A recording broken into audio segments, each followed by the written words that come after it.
really fine-tune where they are in relation to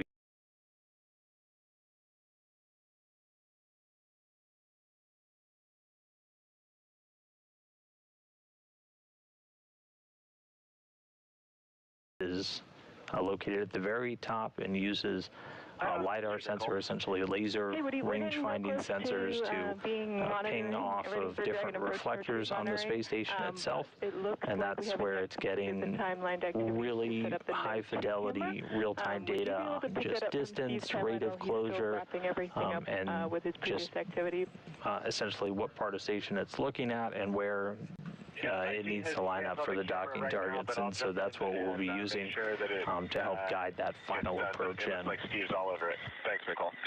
It sounds like you were reading our minds. Thanks for making sure it got done.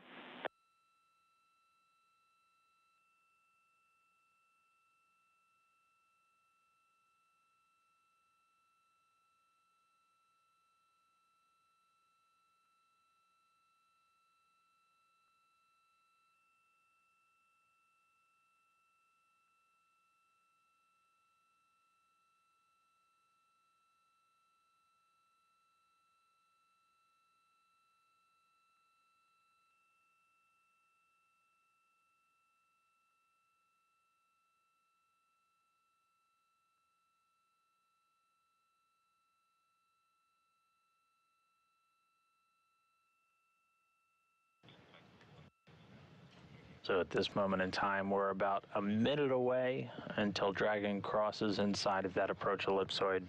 Once we hit there, we'll be inside of 1 kilometer in distance. And we're still about 16.5 minutes away from hitting waypoint 0, just about 400 meters below the space station, but everything continuing to go smoothly so far this morning. Again, we're about 20 minutes ahead on the timeline so far, so docking should be just about 53 minutes from now. That'll continue to get tweaked as Dragon either holds or just proceeds right through these different waypoints, but that'll put our docking time at about 6:28 a.m. Central Time. Station Munich on Space to Ground 2 for Steve. At your convenience.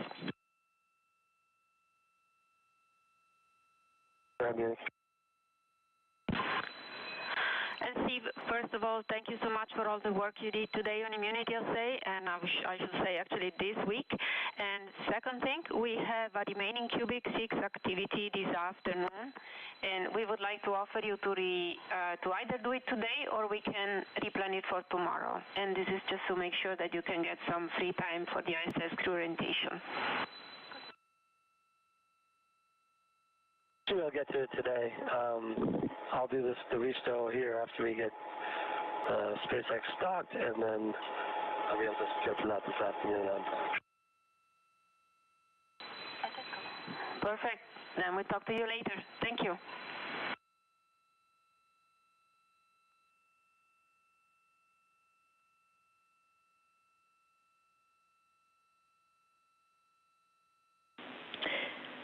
Station Houston on 2.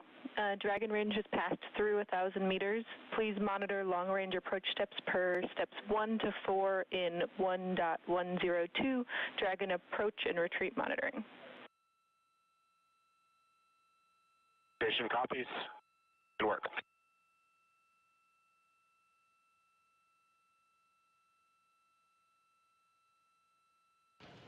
And just now you heard the Capcom here, Mission Control Houston, Nicole Lewis, who was recently selected to be a flight director and is currently serving as a Capcom as well. The first time we've had somebody actively training to be certified as a flight director also serve as a Capcom.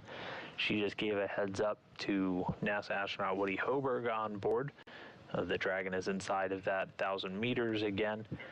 So we are inside of the approach ellipsoid. We're actually about 870 meters away in range right now, continuing to close in on waypoint 0, coming up in about 13 minutes and 45 seconds.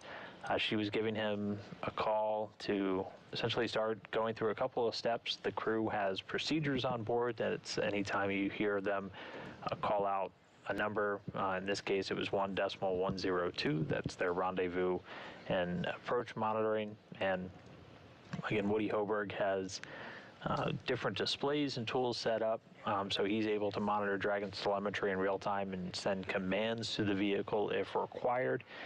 So he's just watching as it continues to fly in. He'll be confirming when they've got a good visual on Dragon, looking at the spacecraft once it arrives on that docking axis. So again, that'll be once we're past waypoint 0 and up on waypoint 1, just making sure that everything looks good and aligned, and then really just monitoring the flight computer's vehicle state and what the range is as it continues to fly in. And again, he's doing all of this. There are no people on this Dragon able to take control, so the crew acts as an additional person in the loop to send commands to the spacecraft if required, if we need to tell it to abort or to hold at any point, either with an issue with Dragon or if we have any issues on the station side. And there's several steps that happen on the station side just to get ready for a Dragon spacecraft. The different console positions here in Mission Control Houston responsible for essentially commanding and flying the space station, and they're doing everything from configuring solar arrays to be in a specific orientation just to make sure they're not getting any excess plumes from Dragon's thrusters as it flies in, and then the ADCO position here in Mission Control Houston has some very specific steps to take with attitude control. So once we get into the docking part of today's mission will be entirely controlled on the U.S. side. So we use 4 large gyroscopes, essentially called CMGs, or control moment gyros. Those are what are spinning at an extremely fast rate, and we use those to actually help maintain and control the attitude of stations, so which way it's pointing, really. And our 2 primary means of control are... We see pry range decreasing through 700 meters. Attitude looks good. Dragon is pointed at station. Copy all. Sounds good. So Woody Hoberg giving a quick all down. So primary range, less than 700 meters.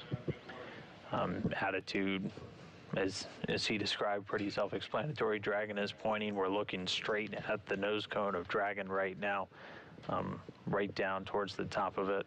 So it's pointing at the space station itself, and it's going to continue to maintain this attitude even as it swings up and out in front. As again, you're using some navigation sensors located at the very top part of Dragon to essentially do. We're essentially bouncing lasers off the space station back and forth between Dragon to give it a lot of very valuable real-time data, like just how far away it is, that's your range, and then how quickly it's either flying towards or away from the space station, that's your range rate. So you're going to constantly hear a call out of range. All of the sensors giving that data out in meters and a range rate, and that's going to be given in meters per second. And since we're approaching, that shows up as essentially a negative value for everyone in our telemetry, but that's just telling you how quickly Dragon is closing in.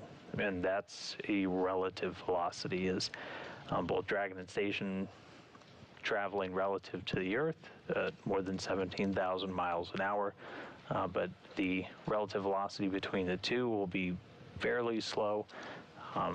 Once we hit that final approach and docking, we'll be moving typically around or just a little bit below 1/10 of a meter per second. So it's going to be pretty slow and methodical crawl once we're up on the docking axis towards that docking itself, which should be coming in about 46 minutes from now. But next major milestone is going to be hitting waypoint 0, 400 meters below the station, and we are just at 9 minutes away from that expected time.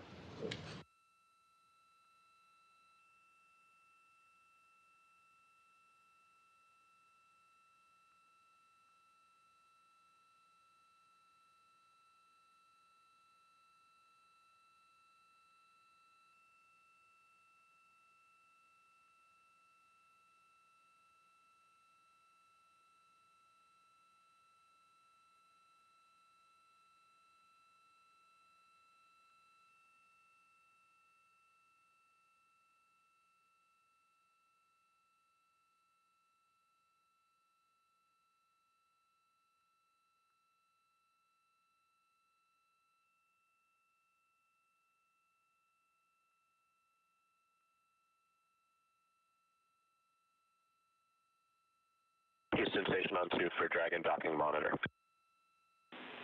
Go ahead on 2. Hey, Nicole, we're showing no video right now. Can you just confirm that's expected?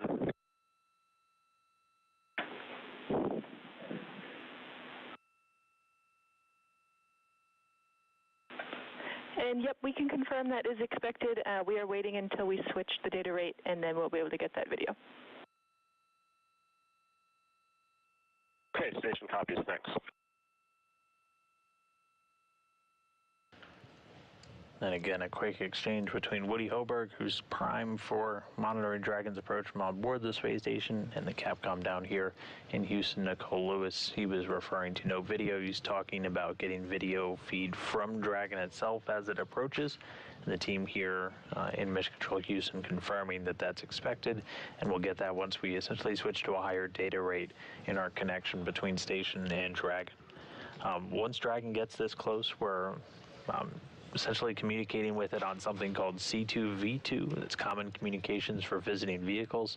That's a common control scheme that we use across a fleet of different spacecraft that now fly to the space station and dock to the US OS side. So all of the docking ports on either Node 2 or the berthing ports on Node 2 and Node 1. And that allows us to essentially transfer data back and forth between the two spacecraft, and also use the space station's downlink system through the TDRS satellites to also get video not only to the crew on board station, but that serves as an additional command path to get Dragon data down here to the teams. Once Dragon is docked to the space station, it'll essentially switch off all of its transmitting antennas and move to using station systems. That'll happen once we get docked and get umbilicals deployed. Those will start to provide power and data to Dragon using those station systems. So Dragon has its own solar arrays, its own batteries on board that it's able to charge and power all of its systems throughout free flight. But while it's docked and goes into what's known as a quiescent mode, we're able to essentially power down those different systems and just plug Dragon into the station's much larger ones. So it'll essentially become an integrated piece of the space station while it's docked, able to draw from those large solar arrays to power its systems on board, a lot of which get powered down once we are docked, but also, again, be able to use the station's different data downlink systems to continue to feed telemetry from Dragon down to the ground. We also integrate the cabin atmosphere of Dragon with the rest of the station stack itself. So it essentially becomes almost like another module for the time while it's docked. They'll install ducting just to make sure we have just an active feed of that atmosphere as any time you're operating in a microgravity environment, you don't have that natural convection. So we have basically active air handlers just pushing air through the station to make sure you have that circulation. That's so you're able to constantly scrub carbon dioxide out of the atmosphere, make sure you're distributing oxygen, things of that nature. So the crew will, once they get the hatches open, initiate a lot of that work, and then it's going to be pretty much immediately cargo unload duties for the crew.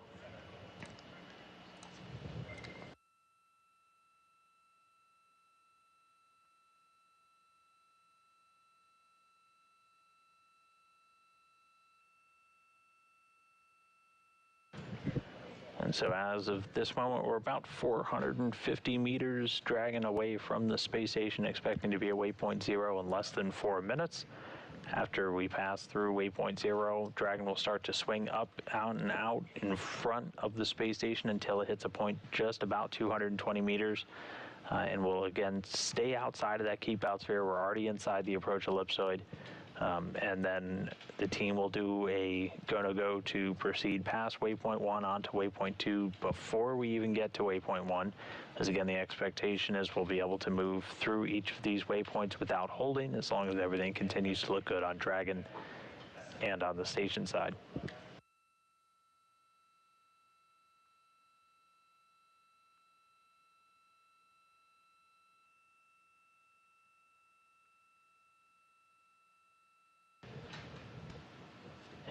just continuing to hear some updates that everything's still looking good with Dragon. Again, it's primarily navigating right now using those Dragon Eye systems, which rely on a couple of different sensors. One of them LiDAR, a laser range finding, essentially bouncing a laser off different reflectors on board the station to give immediate real-time data to the flight computer of just distance away from station, and also that range rate. Again, we're constantly looking at just how far and how quickly it's approaching, to make sure we're following the expected flight path.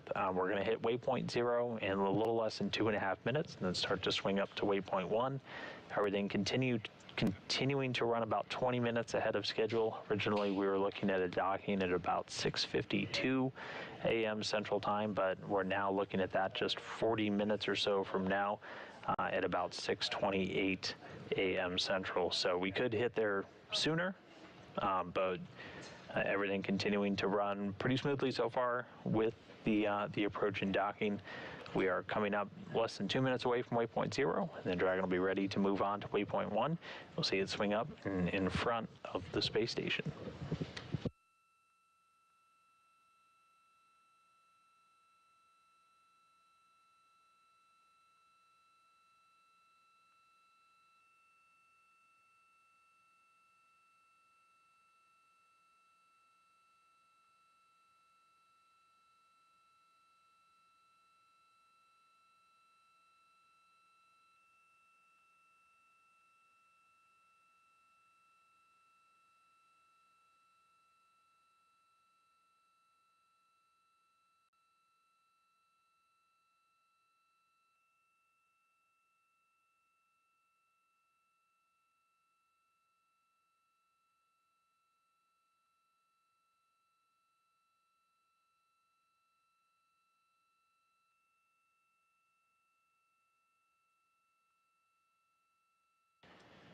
And we are less than a minute away from waypoint 0. 2 for MHU. And go ahead on 2. Hey, Tommy, looking for your go on step 10.1 for MH unit removal. Step, 10.1. Yes, Frank, you are go at step 10.1 and still can meet you on stage 3. All right, thanks so much. And should be just about 10 seconds away until we pass waypoint 0. It was NASA astronaut Frank Rubio, who's off working on a couple of different science items. He will join Woody Hoberg and Steve Bowen, as well as Sultan Al-Niadi, with some cargo transfer operations with Dragon a little bit later in the day. And confirmation, we have moved past waypoint 0. Next up is going to be waypoint 1, so we're going to see Dragon now start to not only get closer, but start to swing up and out in front of the space station itself. The crew's going to continue to monitor throughout this process. They're just still making sure that Dragon essentially keeps a range outside of that keep out sphere. Really, they don't want to see it approaching closer than a little less than 200 meters away, but it's going to stop at a point directly in front of the station at about 220 meters, so we're still maintaining that distance outside of the keep out sphere. So you've got teams here in Houston watching the systems on board Dragon. You've got the primary Dragon team out at MCCX and Hawthorne controlling the systems, but again, Dragon largely flying itself. And then we have Woody Hoberg as prime on board the station, monitoring Dragon during its final approach. But we're already a little less than 400 meters away, and Dragon's already starting to move up to waypoint 1.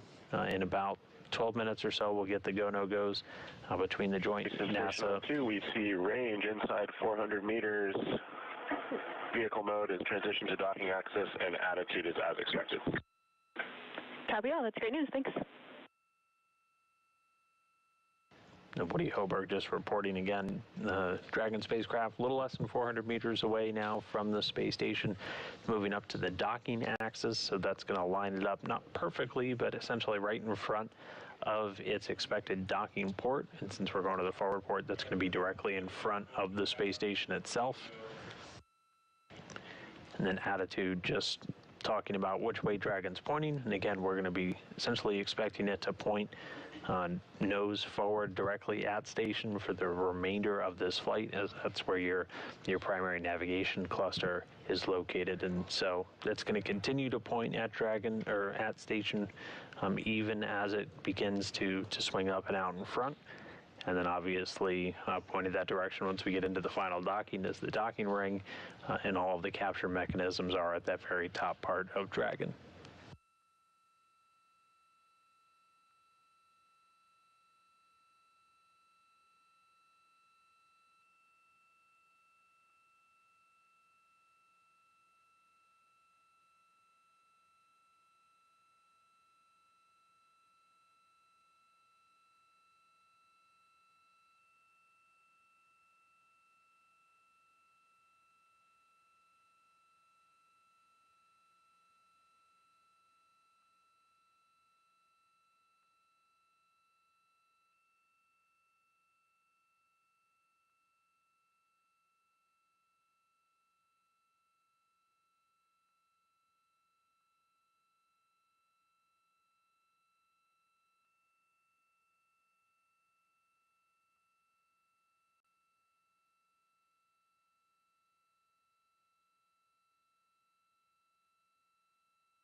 And this is Mission Control Houston. Everything continuing to go smoothly with Dragon's approach to the International Space Station. We're a little less than 20 minutes, about 19 and a half minutes away from the expected arrival at waypoint number 1.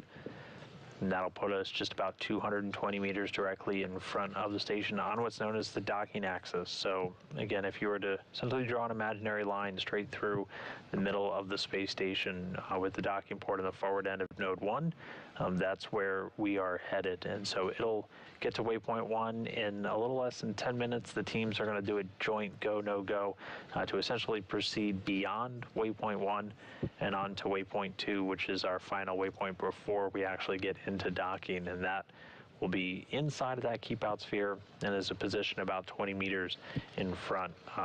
So expectation is everything continues to look good on Dragon and on station is we'll move right past waypoint 1 and on to waypoint 2. And then even once we get to waypoint 2, we might only have a short pause before we proceed in for that final approach and docking. Again, Dragon's going to continue to fly itself autonomously. You've got a couple of different teams and individuals in the loop monitoring and able to send commands to the vehicle on board the station. We've got NASA astronaut Woody Hoberg, who's been radioing down some different performance calls to the teams, but again, everything we've heard so far is everything looking as expected. Dragon right now a little over 330 meters away from the station. We're expecting it to close in to about 220. Some of the primary stuff that Woody and the different teams on the ground are looking for is just Dragon maintaining the appropriate distance away from station, and as it continues this very gradual swing up to the docking axis. During that final approach, we'll see it start to close in on the forward port of Node 2, the Harmony module, where we have one of our 2 international docking adapters. This will be taking the port that was just vacated by the Crew 5 mission on board Dragon Endurance when they came back just last weekend. And this Dragon, for the 27th resupply mission for SpaceX, expected to stay docked for about 30 days, during which the crew members on board of Expedition 68 will be unloading the approximately 6,000 pounds of cargo that's flying up for them. There's also a payload in Dragon's trunk that's going to be removed and attached to station robotically that has a suite of different research projects on board. Some of the experiments will come off, and then they'll immediately have to essentially install, execute, and then load back onto Dragon before it comes home later on in April.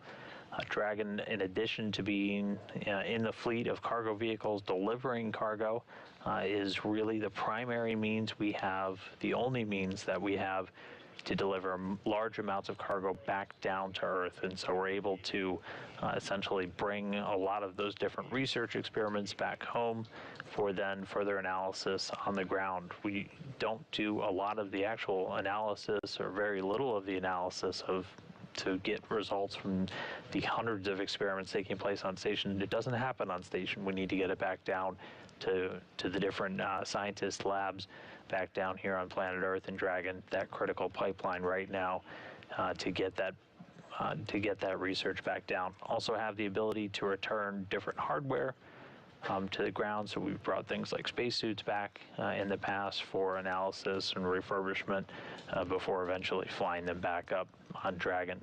There is one, it's called an SEMU. It stands for short EMU. It's essentially the acronym that we use for the primary part of a spacewalking spacesuit, that extravehicular mobility unit. One of those is packed away on Dragon. That's going to be delivered for use on future spacewalks, which should be picking up a little bit later in the summer as we continue to essentially outfit the station and prepare to go through the final stages of installing new solar arrays, with that final pair expected to fly a little bit later this year, potentially as early as this summer. But just checking in on the ops right now, we're about 5 minutes away from our teams here in Houston and out at Hawthorne doing their joint go-no-goes to proceed beyond Waypoint 1, at which point we'll be able to move into Waypoint 2. We're a little less than 15 minutes away. So Dragon right now is moving from a position beneath the station to right out in front of it. And we're going to see it essentially staring the station down. And pretty soon, we're also going to be switching to a higher data rate of communications between Dragon and the station, using that common communication for visiting vehicles, that C2V2 system, and that's what's going to start to deliver live views from the Dragon camera, both to the crew on board, and then should be delivering that down to us here on the ground, and we'll be able to show you the view from Dragon as it starts to approach. Right now, we are in a quick handover. So essentially, the satellites that the station uses to communicate with all the teams down here on the ground, the TDRS, the tracking data, and relay satellites, that's how we get all of our telemetry, our data, everything down here on the ground. We'll be getting that shortly. Right now, though, you're looking at Marcos Flores. He's the flight director leading the Orbit 1 team in the room here in Houston, and he's leading those joint go-no-goes between us and SpaceX as we get through the final approaches of Dragon. And just above him at the Capcom position is Nicole Lewis, so she's the voice you're going to be hearing talking back and forth with Woody Hoberg and the other crew members on board the space station right now. But it looks like we're already getting back those views. So the space station right now in that orbital daytime. So now this is a camera view from the top part of station, essentially looking out into the front, and you can see Dragon start to slowly make its way up. It's going to eventually be pretty much right in front of the space station, looking dead on the docking axis towards that front port of Node 2. So it's doing this pretty slowly. It's not really increasing its proximity to the space station. It's not really getting any closer at this point. We'll get about 100 meters closer or so over the next 12 minutes, but primarily just doing that translational maneuver to move up and out in front to the docking axis. And we expect it to be there in about 12 and a half minutes, and then we'll swing right through waypoint 1 and onto waypoint 2, which will bring us just 20 meters away from the station and get us ready for that final docking. And everything continuing to run about 20 minutes ahead of schedule. We are expecting docking about 25 minutes from now, so it should be happening at about 6:28 a.m. Central Time. We'll get an exact docking time, though, once Dragon makes that initial contact with the forward port on node 2.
All right, so we're about 8.5 minutes away from Dragon heading waypoint 1. Again, that spot is about 220 meters ahead of the station. It's about 300 meters away. On 2, range is 318 meters, vehicle mode, transition to docking access, attitude remains as expected. Copy all. We're configuring for 6 meg now, so should see video soon.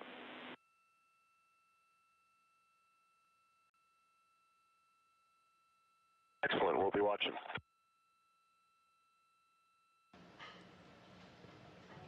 And you heard a call out from Woody Hoberg again. He's on board the station monitoring Dragon as it continues to swing up. As both Dragon and the station about to make a pass right over the central part of the Indian Ocean. Dragon just about 7 minutes, 45 seconds away from waypoint 1. It's going to continue until it's just 220 meters approximately straight in front of the space station and then begin to proceed on to waypoint 2, just about 20 meters in front of the station. We also heard a call out of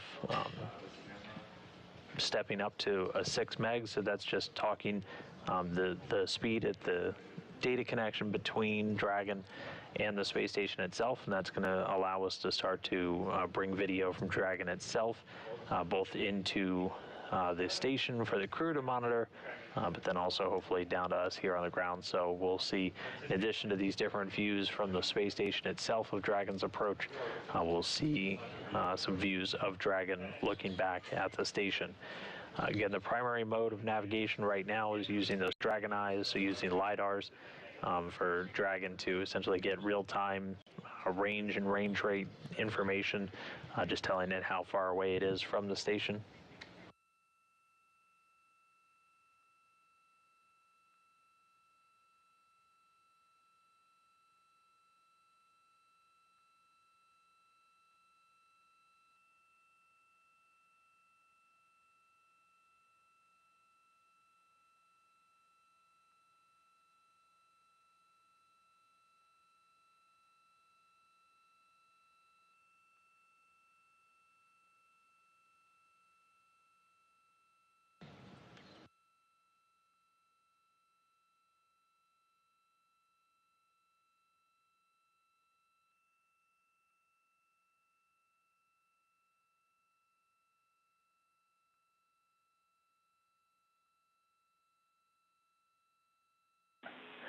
Station Houston on 2.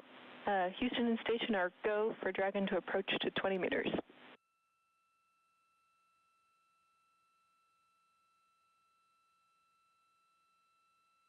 Station copies. And so as promised, now getting views from a centerline camera on Dragon itself, looking back at the station. Again, we're going to be lining up just on the docking axis, about 220 meters away from the docking port on the forward end of Node 2. We'll be getting there in about 5 minutes. And we just heard the Capcom Nicole Lewis call up to the crew that everybody here in Houston, the joint teams have given the go to proceed into 20 meters. So that'll be at waypoint 2. And that's the final waypoint that we hit before we actually hit docking. Now, typically we'll pause at waypoint 2. It can be a very short pause, or if we have to work any issues, we can hang out at waypoint 2 for an extended period of time before Dragon moves in for that final approach and docking. I'm not tracking any issues on the vehicle, though. No issues on the station side, so everything continuing to move about 20 minutes ahead of the timeline.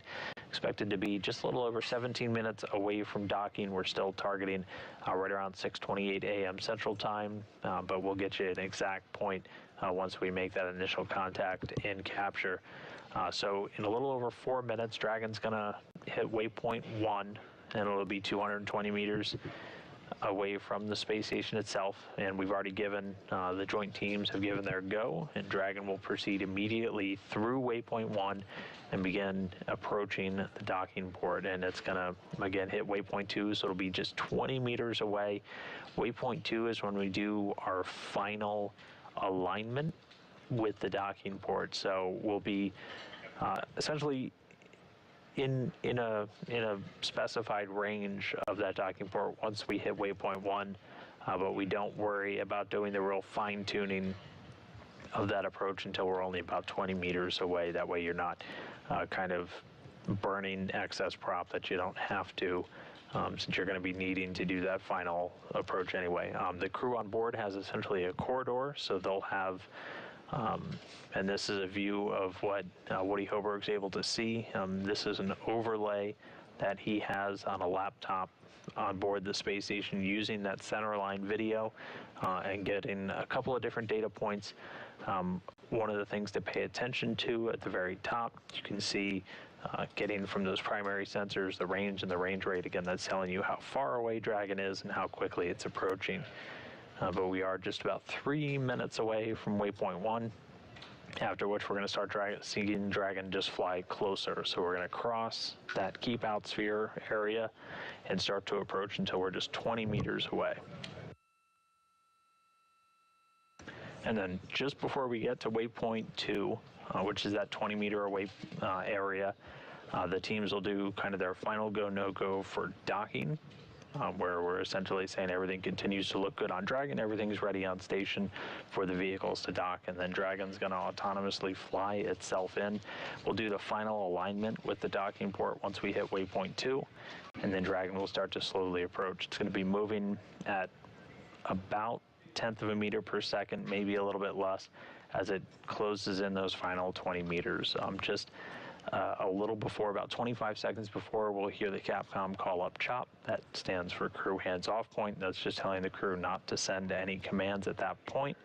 In that very final couple of feet or meters before Dragon docks, any aborts at that point have to be commanded autonomously by the vehicle itself. But Dragon's going to fly in. It's going to make that initial contact and capture. So Dragon has a docking ring that's extended. It's going to essentially hit the pedals. Really, there are 3 pedals on the docking port itself that the capture ring will essentially interact with, and it's almost like 2 hands grasping each other to get that initial capture, and then that docking ring will start to retract, and that'll bring Dragon a little bit closer in, and that'll allow it to then engage a series of hooks. There are 12 hooks, 2 yanks of 6 that will engage to essentially do a hard mate, and once those are engaged, you essentially have a vacuum-tight seal between Dragon and station, and you have an area that right now is exposed to vacuum on both vehicles, but will be sealed away from the spaceflight environment itself, and that will be called the vestibule, and that's the area that the crew will pressurize. They'll actually just open a valve on the station side that will start to flow some atmosphere into that area, and we'll do a couple of pauses throughout that. They'll do leak checks to make sure no leaks on the Dragon side or the station side, eventually bringing that up to essentially the same pressure you have on board station at Dragon, about 14.7 psi, before we start to get the hatches open and cargo to come out.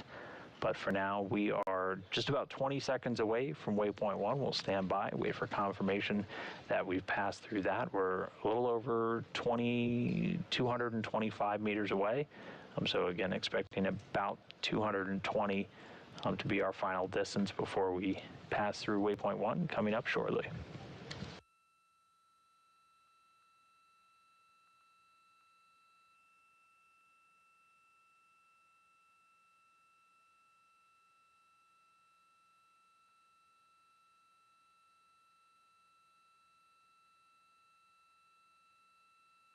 Houston Station on 2, vehicle mode is approach to align point, range continues decreasing, attitude as expected. Copy all.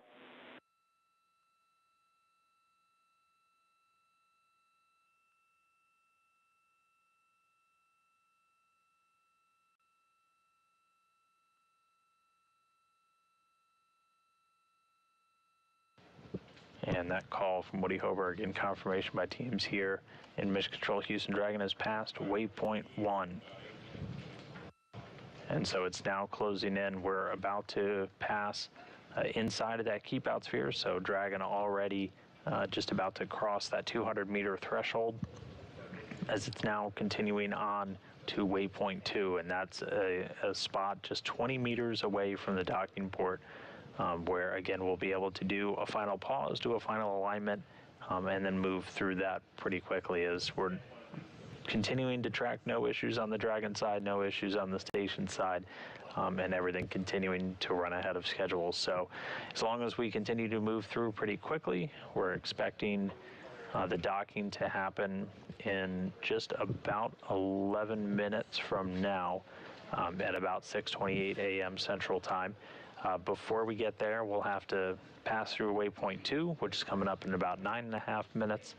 So at that point, we'll be, again, just 20 meters away, and we'll be doing that final alignment with the docking port.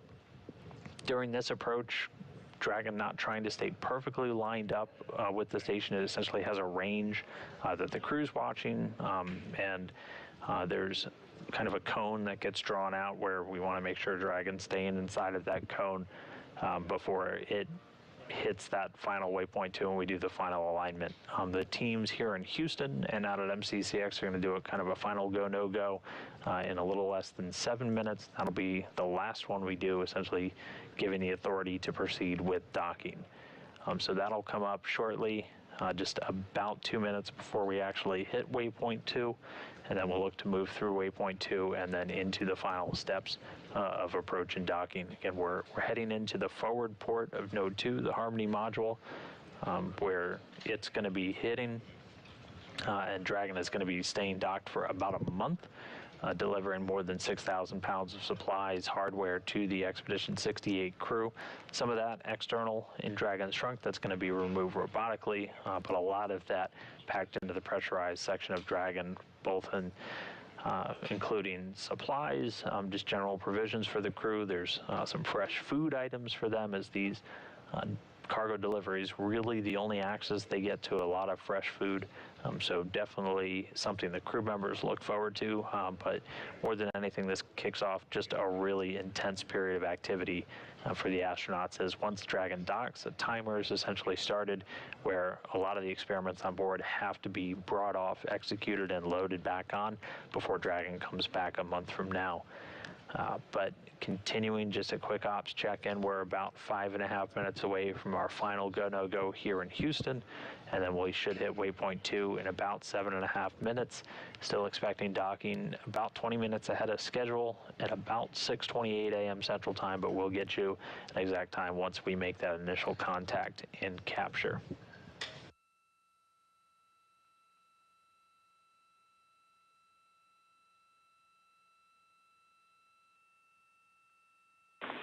Station Houston on 2, want to confirm that you have reviewed steps 5 and 6 and are ready for docking.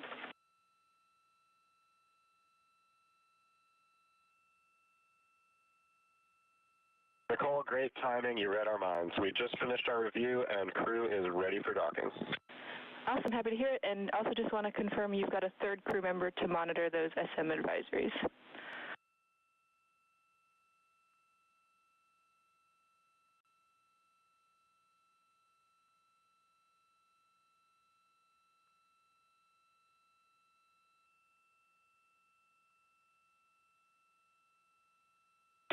Yep, we'll take care of that, Nicole, and we've got advisories on the PCS. Copy that.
And so right now, Dragon less than 100 meters away. We're a little inside 2 minutes from that final go-no-go. We should be hitting waypoint 2 in about 3 minutes, 40 seconds from now.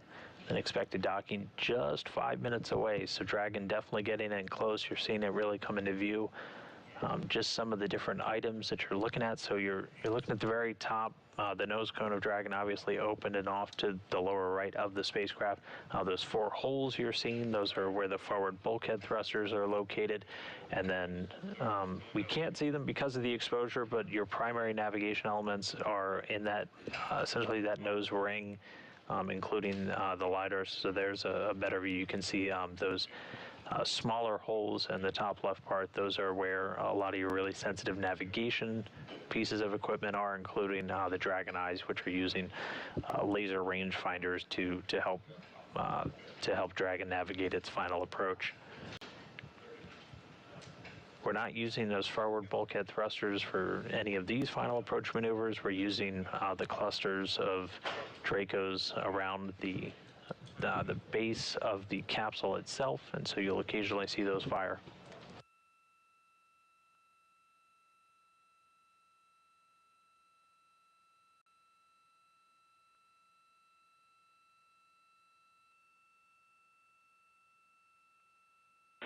Station Houston on 2, for situation awareness at waypoint 2, Dragon will briefly pause to align for docking and then automatically resume approach.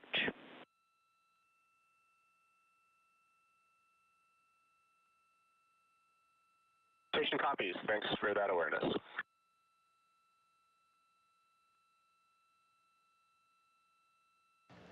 And Capcom Nicole Lewis giving Woody Hoberg on board the station a quick heads up. So the Mission Control Houston team has reported they are go for final approach and docking. And so we're less than 2 minutes away. Dragon will hit that waypoint number 2. And it'll be just 20 meters away. It's gonna pause just to do a final alignment. Again, we're not doing a final alignment with that docking port until we get this close in. Just again, otherwise you'd essentially be doing it the whole way in addition to approaching. So just the easiest way to conserve on propellant is saving it until you're essentially in much closer to the station itself. So in a little over a minute, Dragon will pause about 20 meters away. And it'll do its final alignment, and then it's going to automatically begin approaching the station. So docking should be coming up in just a couple of minutes. We could be inside 3 minutes away from docking. We'll get you that exact time once we make that initial contact with the docking port on the forward end of node 2.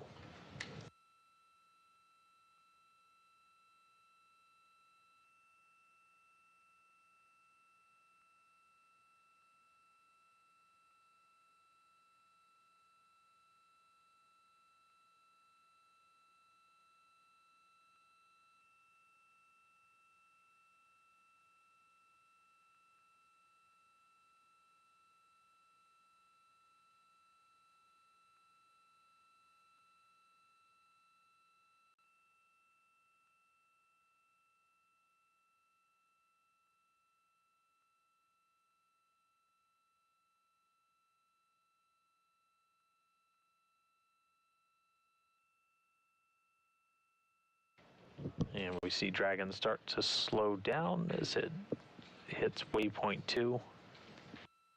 And we're going to see it pause here. You're going to see thruster firings pick up a little bit as it hits this pause point, and it'll enter into its final alignment to really line up with the docking port itself.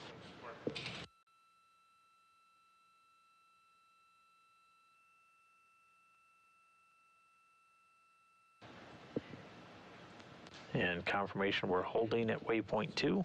So Dragon now going to maneuver itself slightly just to line up with that docking port, and then it's going to it's going to automatically start to approach.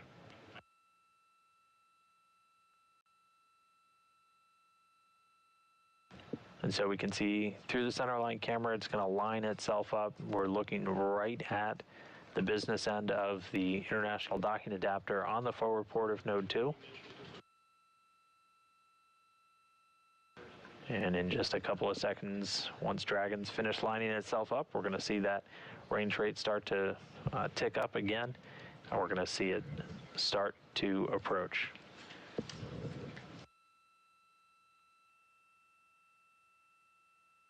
Station Houston on 2, mode is approach to docking port, range is inside 20 meters and decreasing, attitude as expected. Copy all. Dragon is on final approach and is go for docking. Monitor per steps 5 and 6 in 1.102.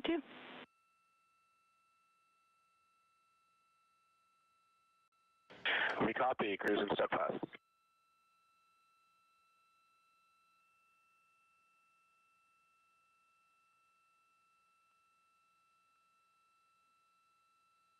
All right, so Dragon past waypoint 2, it's in its final approach. So we are inside 20 meters. We're actually inside 17 already at this point.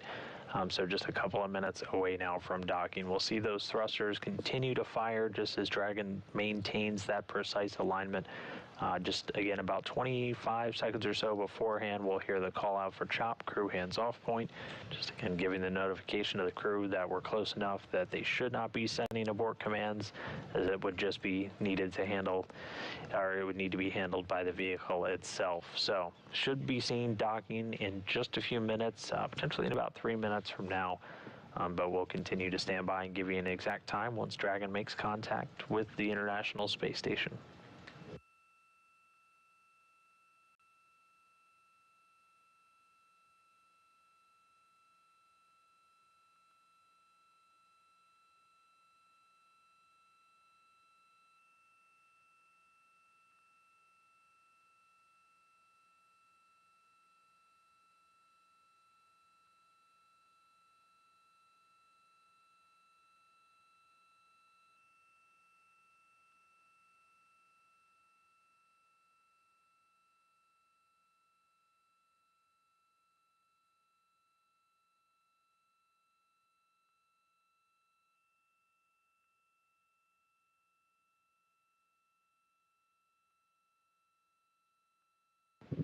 Dragon inside of 10 meters away. So we should 10 meters, all errors less than half a degree. Copy all. Woody Hoberg confirming less than 10 meters away and talking the error bands all green. So that's essentially just meaning Dragon continues to be well in control of itself and in good alignment as it approaches this docking port. Expecting docking in about 90 seconds.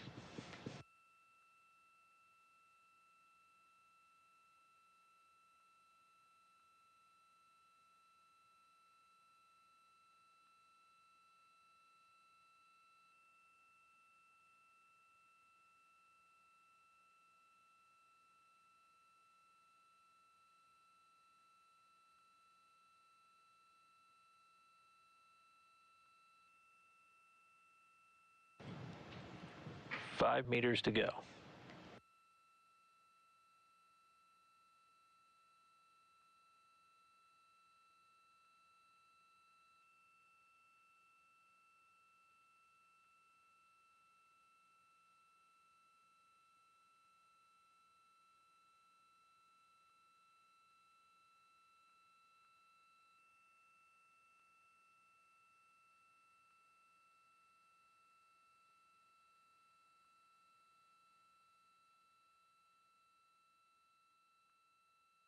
Crew hands off point.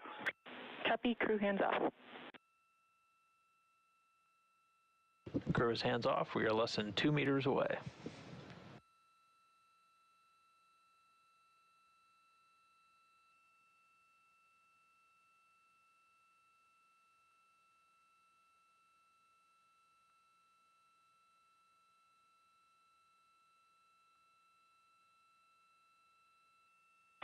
Dragon contact and soft capture complete.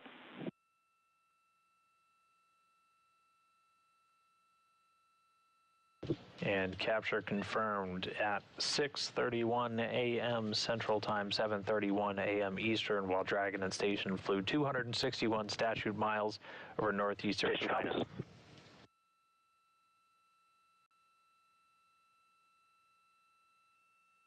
The vehicle's linking up right as the station was flying over the border between China and Russia. But again, that time, 6:31 a.m. Central, 7:31 a.m. Eastern, docking 261 statute miles over northeastern China. So that's that initial contact and capture. Now the docking sequence will continue. So the docking ring is going to start Ring retraction in progress. And getting the confirmation that the ring retraction has started. So this is going to start bringing the vehicle in a little bit closer, bit by bit, until it's essentially locked up with the docking adapter itself, and that will allow us to start engaging the hard capture system. So that's done through a series of 12 hooks, done 6 by 6, and that's what's going to firmly hold Dragon in place. And essentially pull us in enough so we have an airtight seal between the Dragon and the station side, creating what's known as the vestibule, that space between the Dragon hatch and the hatch on the station side, known as the A-pass hatch. And so once that's completed, we'll also deploy 2 umbilicals that are going to connect Dragon's data and power systems into station and allow it to start just feeding off station systems while it's docked to the orbiting lab.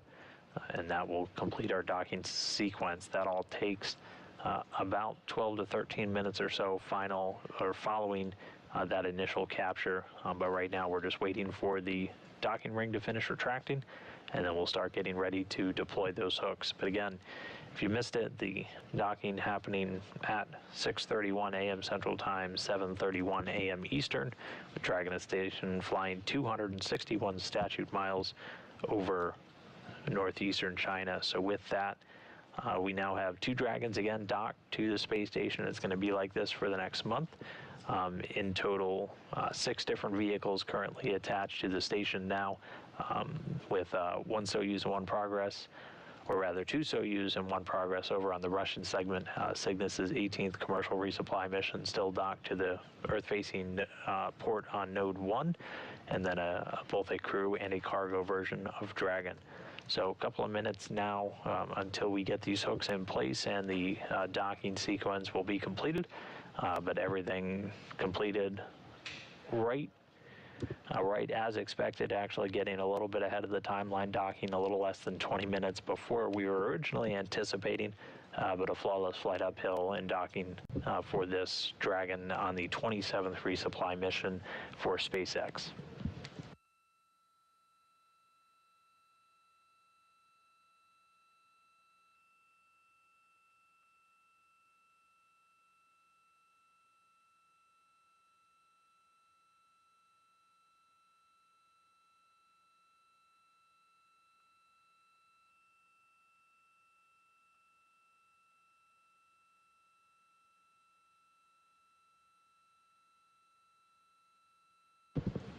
So again, right now the docking ring in the mechanism onboard Dragon still retracting. Once that's completed, we'll get ready to start engaging the hooks. There's 12 of them that are going to engage to secure Dragon to the international docking adapter.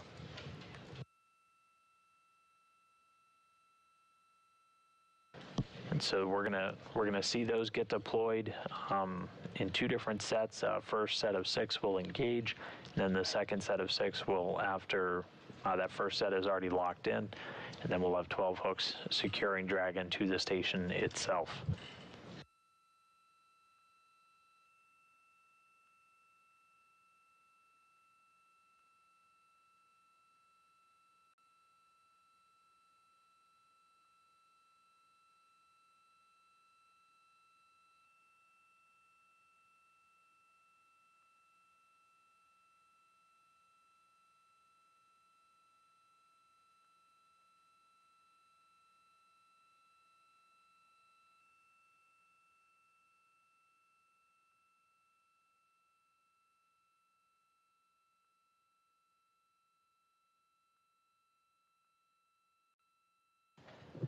So again, if you're just now tuning in, you missed the exciting part. Ring retraction complete. Docking sequence is holding for MCS reconfiguration. Station copies. You missed the exciting part, but Dragon already made that initial contact and capture. Now we're waiting for the docking sequence to be completed. So the docking ring has retracted, and now MCCX, the flight controllers out at SpaceX Mission Control in Hawthorne. And MCS is configured, proceeding with hook driving.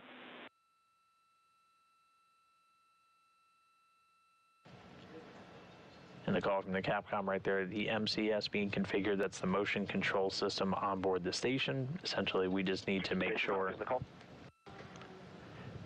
the means we use to control the attitude on station are in their proper configuration. For hook driving, it's really to make sure that the thrusters on the Russian segment are disabled, as any inadvertent firing of those thrusters could potentially interrupt or cause issues with the ring deploy during Dragon. So just getting station in the right configuration, and with the MCS, the motion control system, now configured, we'll start to see those rings deploy. Again, six in the first set, 6 in the second, and the Dragon will be attached to the station.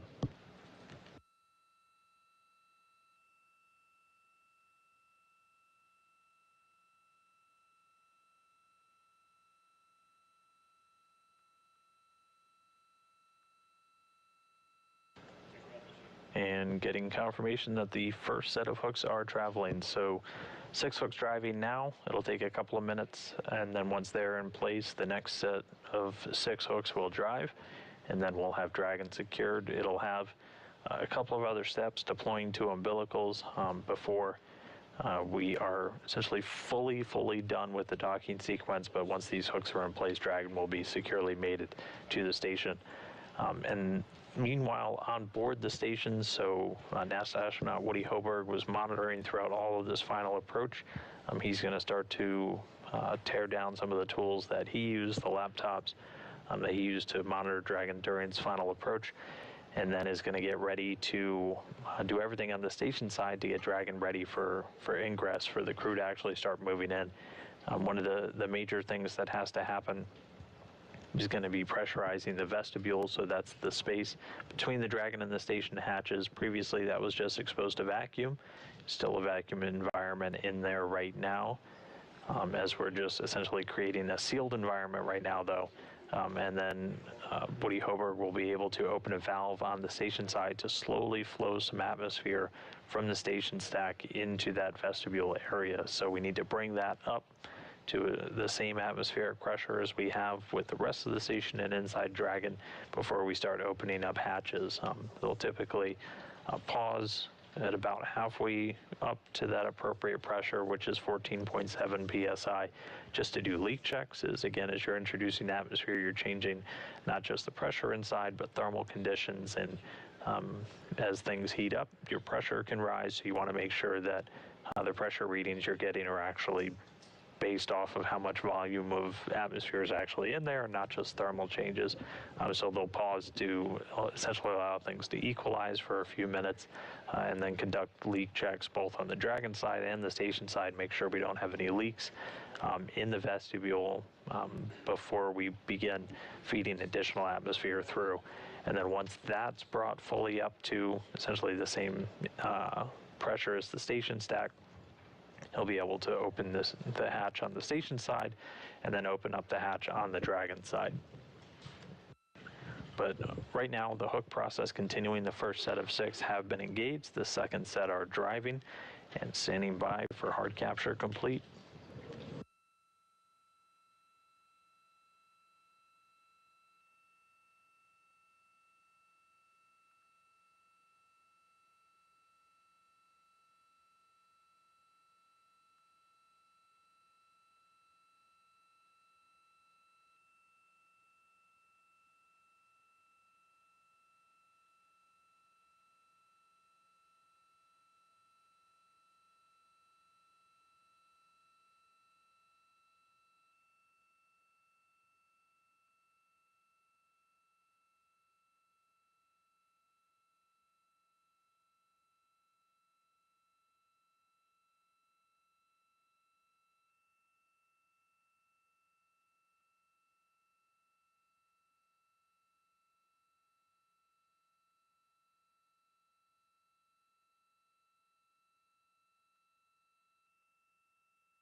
Hard capture complete.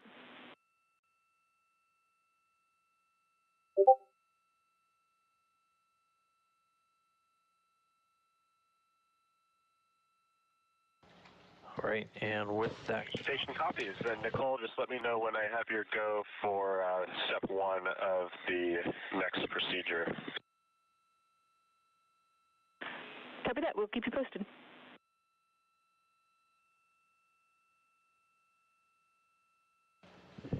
and so with that call from Capcom here, Nicole Lewis and Mission Control Houston, hard capture is complete. All 12 hooks have engaged, firmly attaching SpaceX Dragon to the forward port on Node 2 and completing our docking process for today.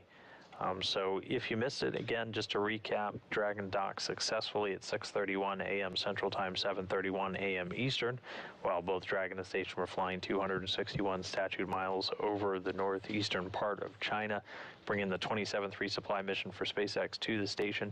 Woody Hoberg was on board monitoring Dragon, which moved through all of its different burns and checkpoints ahead of schedule, docking about 21 minutes earlier than expected. Per the pre-flight timeline, but with that, a lot of activity now kicking off for the crew. They're going to start pressurizing that vestibule, that space between Dragon and the space station itself, before they get ready to open up the hatches and begin cargo operations later today. Dragon's expected to stay docked for about 30 days, departing later on in April, where the crew is going to be repacking it full of cargo and science experiments to then get delivered back down here to the ground. But with Dragon successfully docked, we're going to go ahead and wrap up our coverage today. Thank you for following along with the final stages of Dragon's rendezvous and docking with the International Space Station, kicking off, again, another busy month, but another successful cargo delivery to the station itself. So we will go ahead and sign off. Thank you so much for joining. This is Mission Control Houston.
avatars. If we think about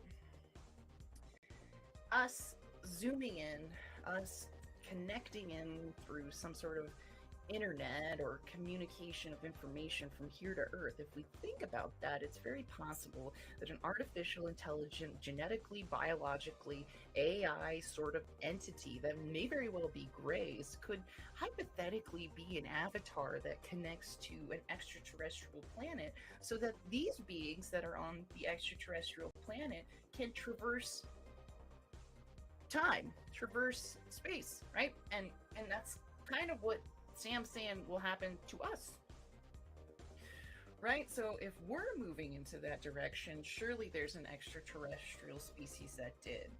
Because a big thing about it is like, how can earthly bodies, like bodies that grow on planets that are Earth-like, you know what I mean? I'm just saying. Yeah, the robotic alien android visitor on saucer UFO hypothesis is a great idea. I think it's legit. I do. The coming reality of the aliens, that we're going to build them. Now, here's the thing. Does this apply to when superintelligence shows up? Will this be trending on Twitter for a day, and then we'll go on to complain about something Sam Harris once again said in his podcast next day?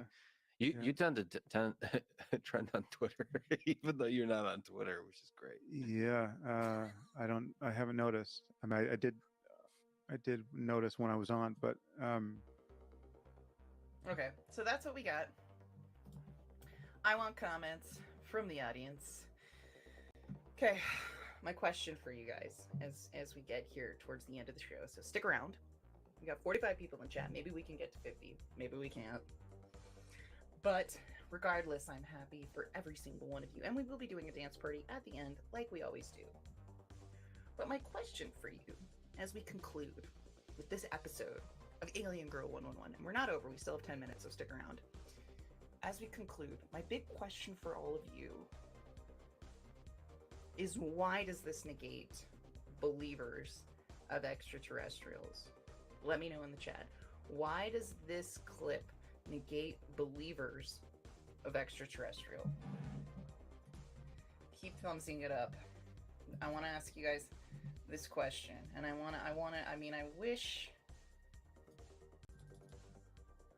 Why does this clip negate believers, people who believe that extraterrestrials could be visiting Earth? I think they're wrong about that. I do think there's bodies. I do think there's craft. And I do think there's documents. In fact, I've seen a couple of them. So why does this clip negate people who believe that extraterrestrials could be visiting Earth? Let me know in the chat. We're going to review the comments that you guys have for this. And I'm going to give you guys a better view of, this podcast a little bit. It's a lot of Sam Harris, but that's fine. It's going to be Sam Harris 100%. And let's make these big. Make this big. Classic. Beautiful. Okay, so let's review.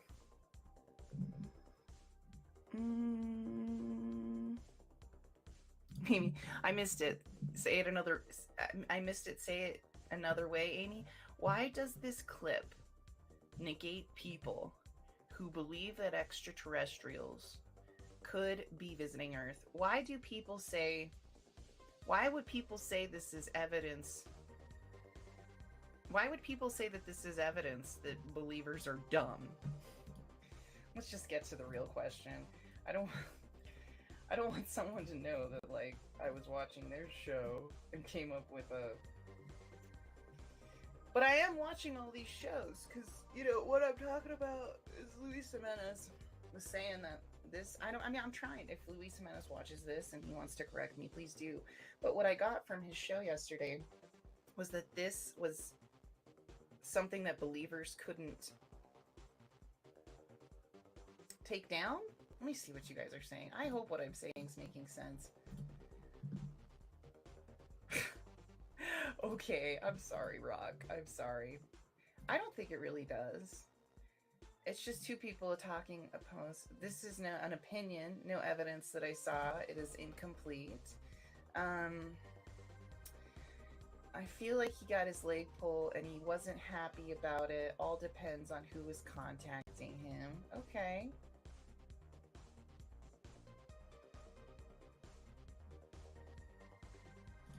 Gotta stay on top of it if you're gonna talk about it. Avatars make the most sense. Avatar ARs. And so I guess that's the question. Is a lot of people don't think that they're coming here, but does AI biological entities that have been genetically modified from extraterrestrials on a different planet zipping down, is that the same as extraterrestrials visiting us? I mean, check out the movie Avatar. You can beam right in, right? As long as no one cuts the cable that holds up Earth. Beautiful. Here we go. But you guys know what I mean. All good things have to come to an end. Makes me sad too. If only we could stream all day long. All day long.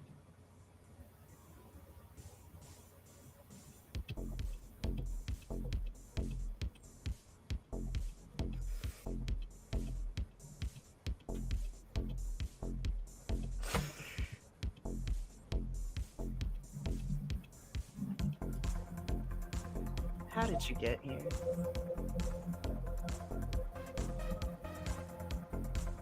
How in the hell?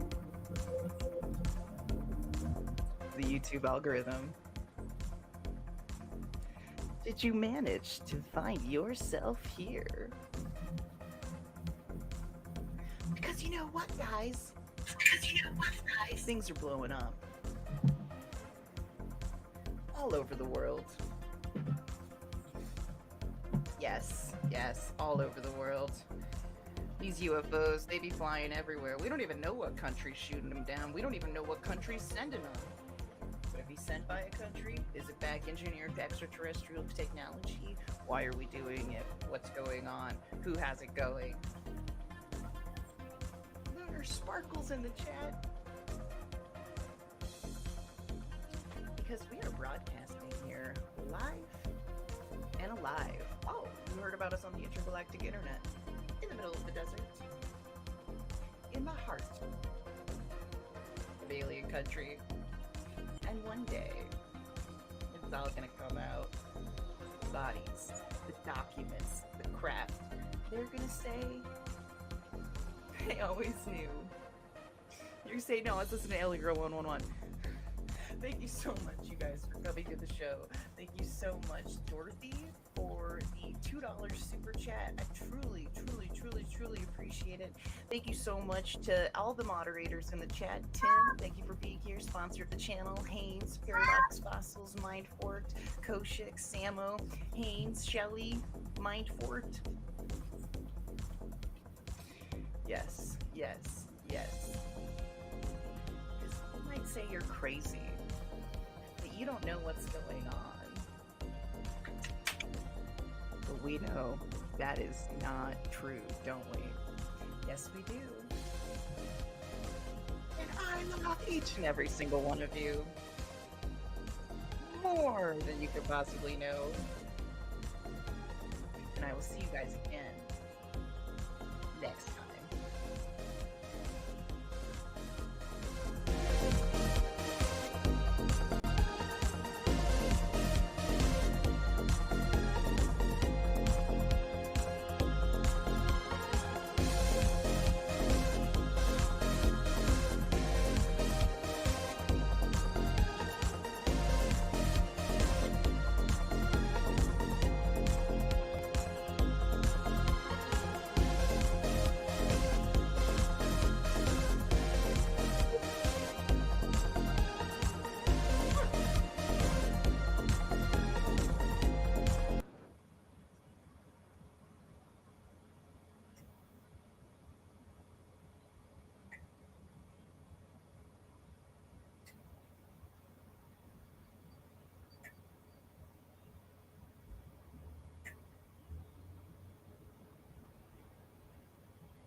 says first floor audio, all the friends get to see us in a green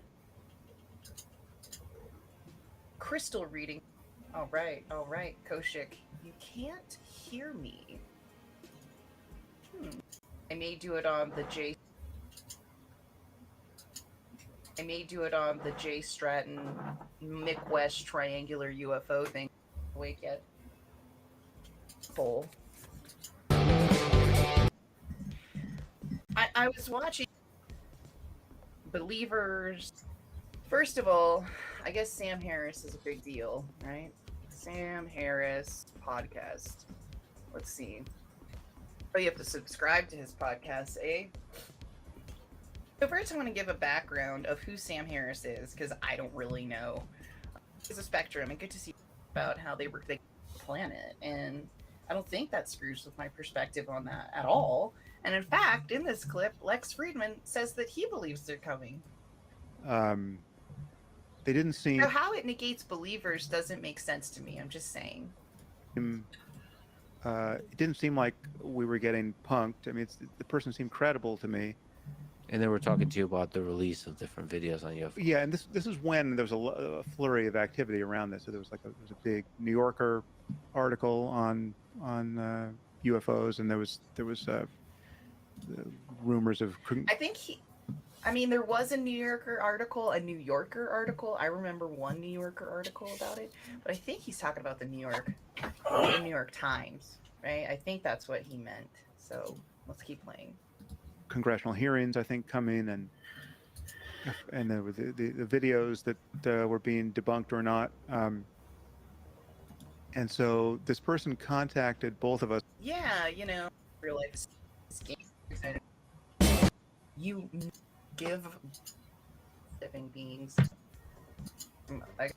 aliens. Everyone's on board saying that it's a lot of initial contact. I got some cool background music for this one, and I just want to show you guys this. Okay, can we make this big? Share this tab. You guys can probably see it. It's sort of my content, so we can play this. So a lot of people have questions about it being faking UFOs. And so this came directly from the Weinstein-Rogan podcast that inspired these questions between Harris and Friedman, discussing people reaching out to them saying, hey, let's go look at the UFOs. So let's play this. If you are faking UFOs, the last people you want. If you are faking UFOs, the last people you want are the world's most brilliant physicists. One more time. If you are faking UFOs, the last people you want. If you are faking UFOs, the last people you want are the world's most brilliant physicists. Oh, really? If you are faking UFOs. That's cool. That's cool. It's docking in a few minutes. Okay. All right. It's about damn time. Sorry, I like Lizzo. I don't know if... Okay. All right. Let's see here. So they're docking it. We like that too. It'll do its final alignment, and then it's going to automatically begin approaching the station. So we're going to do a quick little... docking should be coming up in just a couple of minutes. We could be inside 3 minutes away from docking. Oh, 3 minutes. That exact time. Thank you, Master Make that Vuki. initial contact with the docking port on the forward end of node 2.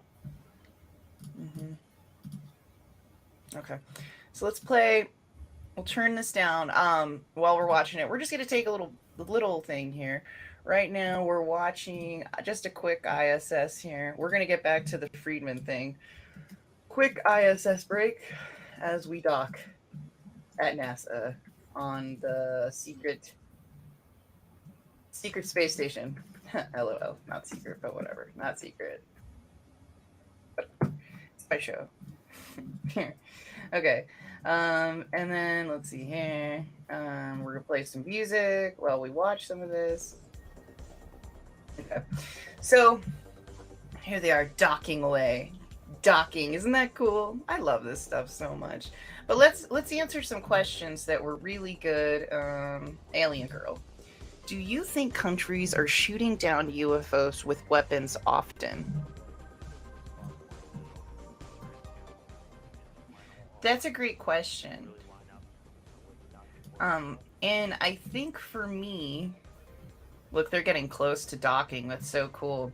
I think for me, do I think countries are shooting down UFOs with weapons often?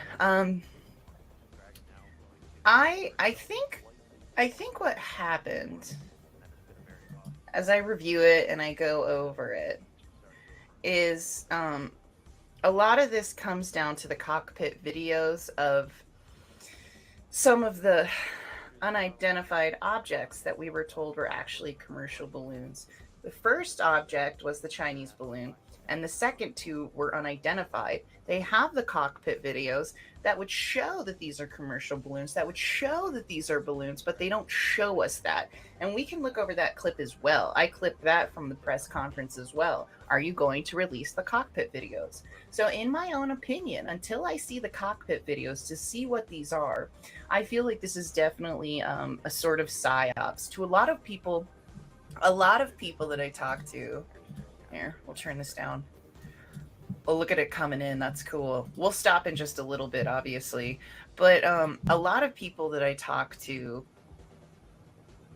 say it's all balloons. I've done a show about how it's all balloons. A lot of people have said it's all balloons. Leslie Keene, who does a lot of the breaking articles for the New York Times, believes that they're Chinese technology of some sort. Starseed, people who communicate with aliens, everyone's on board saying that it's human craft created by private companies who have maybe some nefarious things going on. And we're watching this live, by the way. What a beautiful stream we're having this morning. Be sure to like, subscribe, and put this all over your social media. And so I think countries, specifically Roswell and the United States, did shoot down a flying saucer in 1947. I will say that. And this is a weird canon of information that we have happening all the time, right? How's this going? How's the docking going? How's the docking going? How's the docking going? 3 minutes from now, but we'll continue to spam by. Okay. So they got 3 minutes from now. But with this question that you were asking, I do think that they shut down the flying saucer in Roswell. And this weekend, Crazy Chick, who grew up in Roswell, her and I and Chris were in Roswell.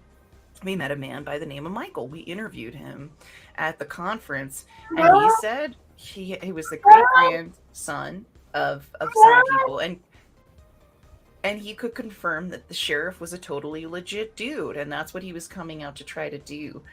Grandchildren of people in Roswell almost have an amnesty, like, oh, and that was the other thing. People in Roswell know that you will get killed if you talk.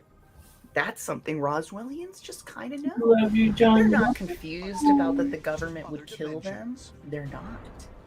That's not an ever-present thought, by the way. That you would get killed for some of the secrets that you know. But Michael said that they threatened to kill his family. The sheriff, they threatened to kill his family. And I talked to Crazy Chick, and I was like, are all these Roswellians like this? Do they all think that the government... Can you clarify? That portals to other points in the universe truly exist right here on Earth. And might these so-called stargates actually provide a connection to alien civilizations? Why does it always start random shit? Created by these ancient gods who came here in stargates, and they intended for us to one day join them in the stars. Perhaps today is that day. Millions of people around the world believe we have been visited in the past by extraterrestrial beings. What if it were true? They're gonna give me a fucking copyright strike, dude.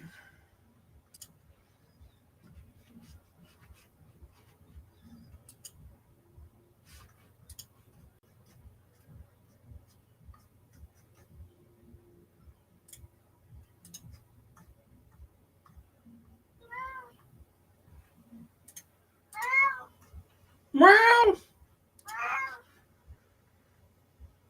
Have you ever made it yourself, or has Joni ever made it for you, Scott? I made cloud bread one time. It's really easy to make, and it is good. It's yummy. I only made it one time though, years ago, like probably 8 or 10 years ago, when it was all the rage. But you know, having them make it would be even better, since I don't cook. Cody said, "Novi, it's a real live dragon." Rolls eyes. See, Victoria's gonna wake all y'all up tomorrow in that house if she wakes up early enough. I will wake up early enough. Yeah, I'll have to be so loud I wake your butt up too in the other house. Yeah, that's Larry, Dawn. Good morning, Larry. Good morning. Yeah, I do too, Renee. I do too. We can So always much hook up Optavia. paper cups and a string. Yeah. We are all staring at you too. That's true. That's true. Wow, I am so far behind. Larry is going to take the pendant back. Awkward. See, Pam, good morning. Me and my daughter are going Nutrisystem. It works great if you don't want to cook. You know what? I've done Nutrisystem. I think I've done everything. And yes, it does work really good. Chris, good morning. Hello. Hello, you must have changed your clocks. You're earlier. Yes, we are. We did. We changed last Saturday? I think it was last Saturday. No, and I'm going to leave that comment right there. The keto bread, not so good. I use the Mission Low or no carb wraps. I do dirty keto. Let's see, Renee, are you eating that Optavia food? No, I don't think she is, Nana. She's not doing the Optavia. Meow. Do you have an endocrinologist for your diabetes? Maybe ask the doctor what's best for your body. They really liked it when I was on. Oh shit! I gotta not play other shit on here. Well, what I can do is show you some ISS shit.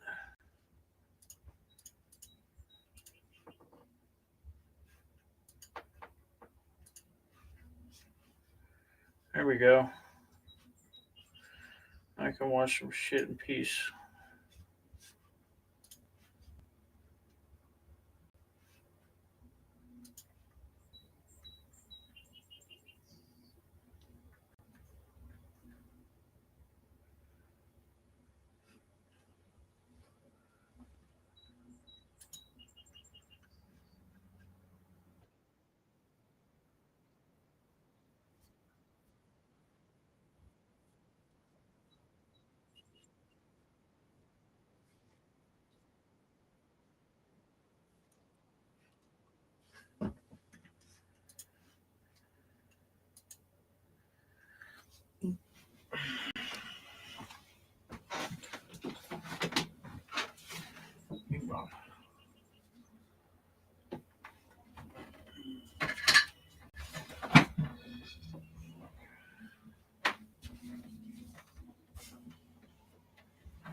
Bing bong.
I'm gonna go watch a video. I'll be back in a little bit.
Chat GPT.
What do you know about water cars?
What do you know about electrogravitics?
How do UFOs fly with advanced propulsion?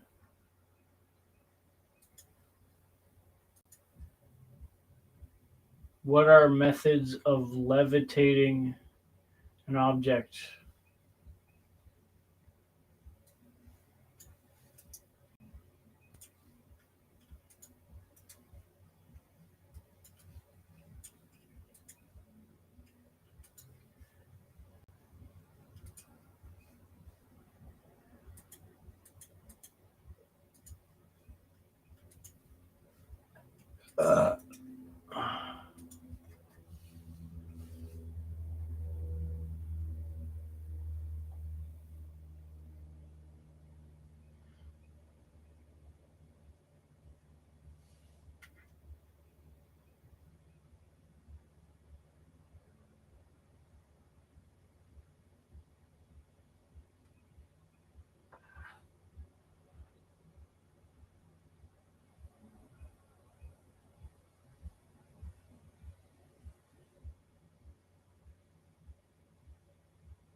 What are the methods of generating gravitational forces?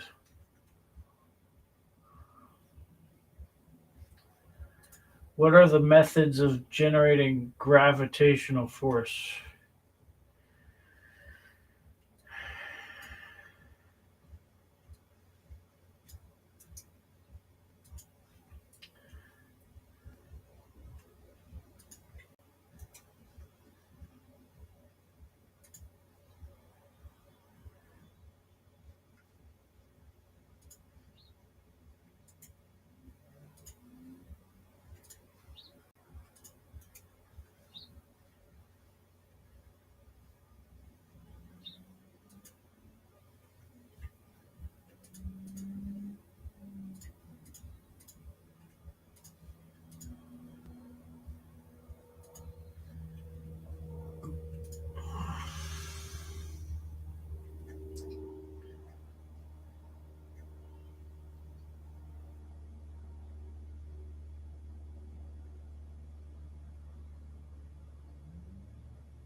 Do UFOs use centrifugal gravity?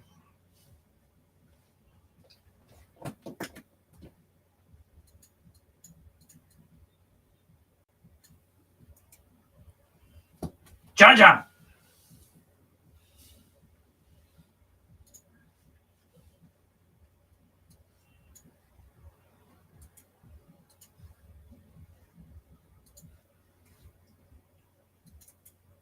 John John, stop it.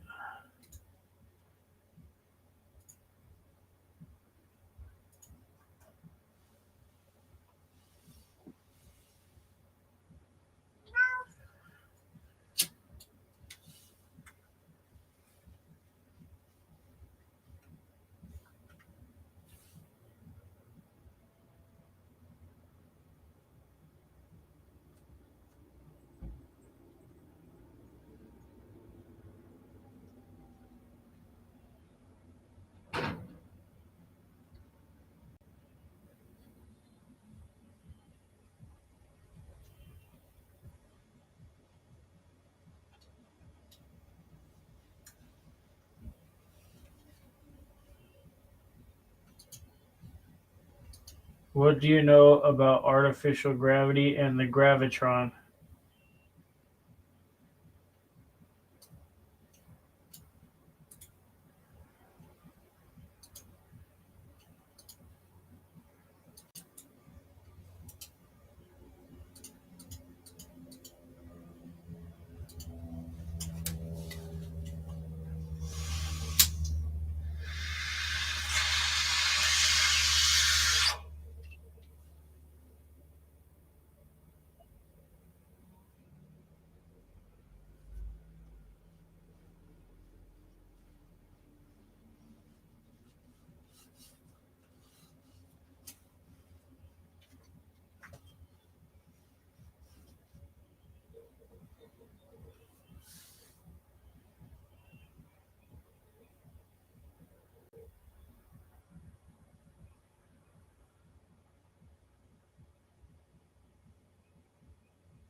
love you.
Dark Side of the Moon album.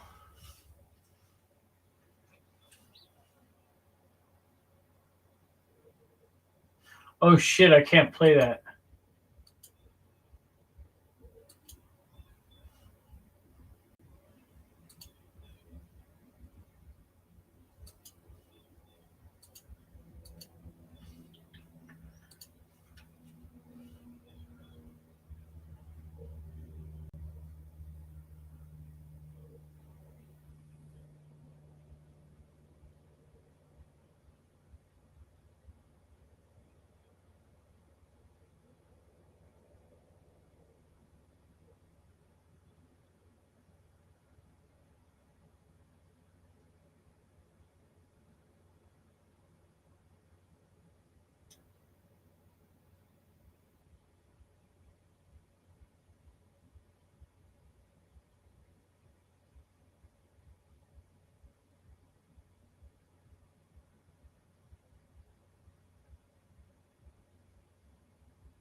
Fuck AI.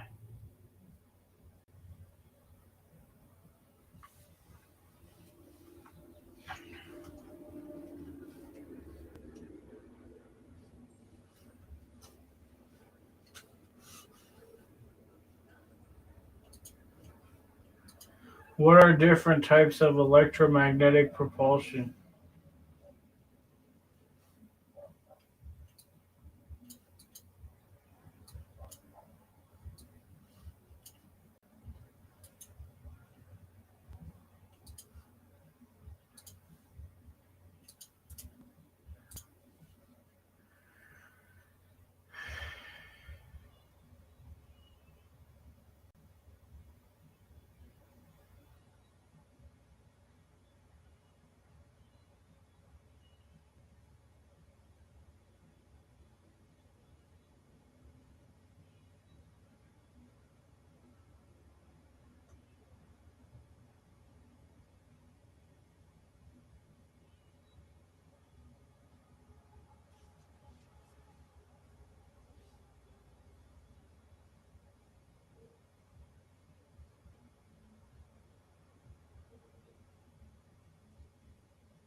How do magnetic gyroscopes levitate?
Chat GPT with unlimited.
How do digital magnetic levitation modules work?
What are the most advanced propulsion types?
How do nuclear diamond batteries work?